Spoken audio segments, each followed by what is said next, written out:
Good morning, readers. Well, today is release day for She Once Vanished, the 19th installment in the Zachary Goldman mystery series.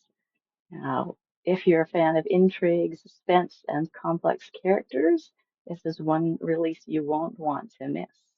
If you're a current reader and have already happened to read Death of a Corpse, which is book number 7 in the Kenzie Kirsch medical thriller series, then you might recognize some of the characters from that book. This isn't the first time that Zachary has investigated a case the police have already closed, but with the victim still alive and unwilling to discuss what happened to her, he's tasked with finding out what really happened during the 5 days Elysse Allen was missing. So if you are intrigued, head on over to my store or to one of the online retailers and pick it up today. Rosemary says, PD Workman's a genius at getting under the character's skin and making you feel you know exactly what Zachary and Kenzie are up against as the action and tension rise and they repeatedly find themselves in danger. And Jackie says, once again, an outstanding story full of mystery and suspense. A popular social media influencer disappears. Was she kidnapped or just hiding? Full of suspense and secrets to keep you wondering what could possibly happen next.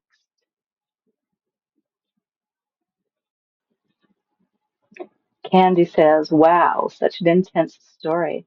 I love this series, and this book is a great addition. Here is a reading from She Once Vanished, book 19 in the Zachary Goldman Mysteries series. That's my private investigator series by P.D. Workman, read by the author. Although Zachary was a private investigator, there wasn't usually any cloak and dagger involved. That was for spies, not private investigators, and even the spies he knew didn't use that sort of thing. But his new client had insisted on absolute privacy, and Zachary understood why. His client had checked in at a motel under a name that was not his own, probably paying cash. Even so, the motel manager had probably taken down his license plate number, so he would have a way to trace him if he trashed the room or ran up long-distance charges. If the car was a rental, that was one more hurdle to overcome to find out who the man who had asked to meet Zachary really was. Zachary knew who he was supposed to meet. They exchanged several emails before graduating to a phone call so that Zachary could talk to him in real time and try to get his questions answered. But Zachary would not take on the case until he knew for sure that the man was who he purported to be. It would not do for a private investigator to be hoodwinked by accepting a retainer from someone who was not who he said he was. A public scandal would not be good for business. People liked to think that the person they were hiring knew what they were talking about. Zachary parked down the street from the hotel and walked in. If the new client had any shadows, reporters, law enforcement types, or rabid fans, Zachary did not want his car to be identified or targeted. No one seeing Zachary would give him a second look.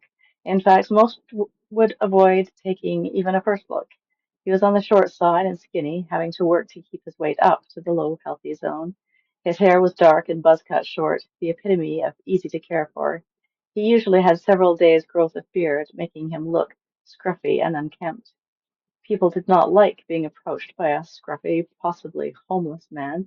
They would cross to the other side of the street to avoid him. They would not look at him very closely, and if asked to describe him, they probably wouldn't be able to. That was how he kept his anonymity, not with dark glasses, a hat, and a trench coat, just social stigma. He watched for anyone suspicious on the street, people hanging around who didn't belong, sitting in their cars for more than a minute or two, anyone who was obviously watching the motel. Everyone seemed to be minding their own business. No one watched Zachary's progress as he made his way down the street, pausing occasionally by garbage cans as if he might be looking for bottles or discarded food. Eventually, he reached the motel. He looked at each car in the parking lot. No one was sitting in any of them. No one smoking and studiously looking in the other direction. Nothing of any note.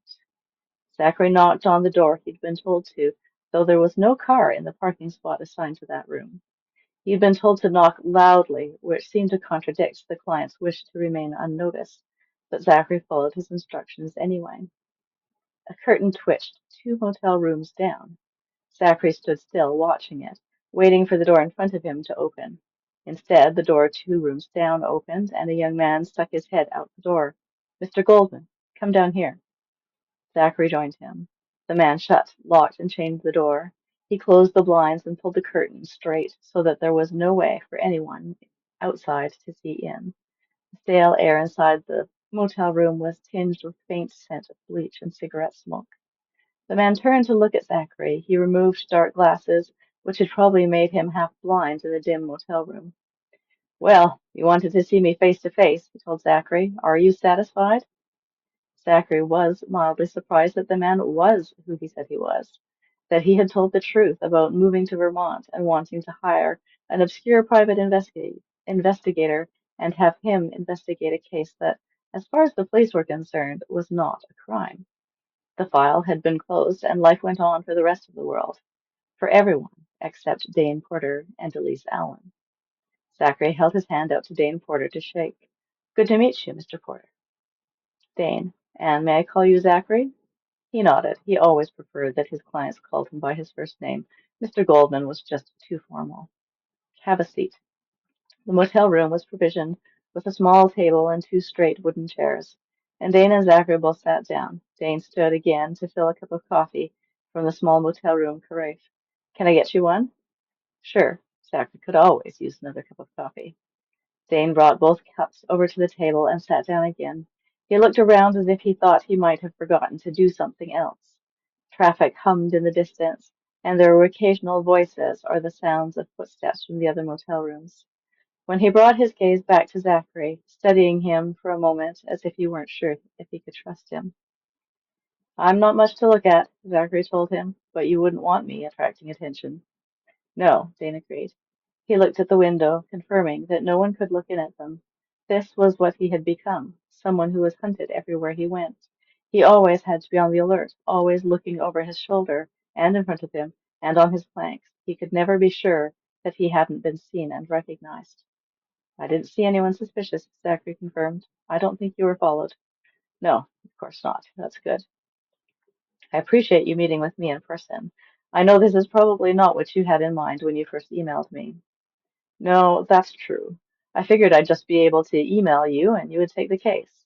He gave a crooked smile. "But I appreciate that you didn't. Appreciate that you respected my privacy enough to ensure that it was actually me and not someone else using my name." "I suppose we could have just verified it was you via video chat. With all of this technology available these days, it wouldn't be that hard to fake a video." Dane nodded. "I've seen some pretty convincing deepfakes. I appreciate your caution." "Good. Now that I know it's you, and you know my rates." Dane pulled out his phone. He tapped the screen a few times, and then Zachary's vibrated in his pocket. He pulled it out to see the notification that the e-transfer from Dane had been automatically deposited into his account. That was the second matter taken care of. "Thank you. So, why don't you tell me exactly what you hope to get from this investigation?" Dane rolled his eyes. He had, of course, already told Zachary what he wanted him to investigate. He didn't see why he should go through it all again. But Zachary wanted to be clear on exactly what Dane wanted him to find out. What he wanted Zachary to do was no small undertaking. Zachary needed to know the exact parameters and when Dane would consider the job complete. What if what Zachary discovered wasn't what Dane had hoped to find? What if the truth were something quite different? "I want you to find out what happened to Elysse when she disappeared," Dane said firmly. "What really happened, not the story she told the world." "What do you think happened?" Dane looked away. "I don't know. I wish I did. But the story Elysse told when she got back didn't make any sense. It didn't fit. She would never do something like that." Zachary nodded slowly. It was easy for one partner in a relationship to be wrong about who their partner was. It happened all the time. People who thought they knew each other found themselves incompatible, or they discovered that their partner had been pretending and wasn't who they said they were. People kept secrets, some of them buried deep, until one day they wouldn't stay buried any longer. Why don't you tell me what you know? He told Dane, the full story from your point of view. You already know my story. It was all over the media. The media adds or omits things, gets things wrong. I want to hear it directly from you. Everything.